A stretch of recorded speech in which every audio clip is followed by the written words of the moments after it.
Сәлем достар, бүгін біз өте жұмсақ түрік халқының ачма деп аталатын булочкилерін дайындаймыз.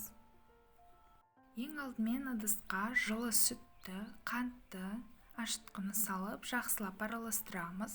Бетін 15 минутқа жауып қоямыз да, көтерілген соң үстіне жұмыртқаны салып араластырамыз. Сосын үстіне ұнды салып, бірінші силиконды лопатканың көмегімен араластырамыз. Сосын қолымыздың көмегімен қамыр илейміз. Біздің қамырымыз қолымызға өте қатты жабысады, бірақ та артық ұн салуға болмайды. Сосын қамырымыздың үстіне сұйық майды құйып, тағы да жақсылап қолымызбен майы кеткенше илейміз. Бізде осындай біркелкі қамыр пайда болады.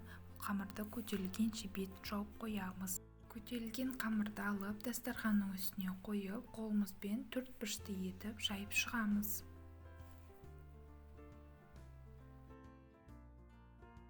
Төрт бұрышты болып жайылған қамырымыздың үстіне жұмсақ бөлме температурасында тұрған сары майды жағып шығамыз. Сосын видеодағыдай ораймыз да, әр қабатына сары майды жағып отырамыз. Сосын барлығын видеодағыдай етіп жасаймыз да, қолымызбен жайып, соломка етіп кесіп шығамыз.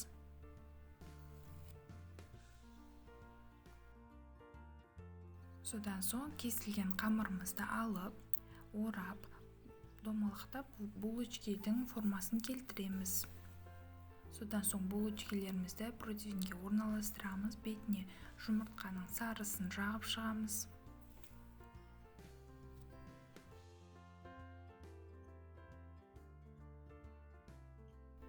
Сосын бетіне мак сеуіп шығамыз.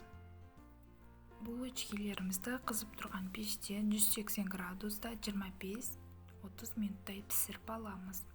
Булочкилеріміз өте жұмсақ болып шығады. Міндетті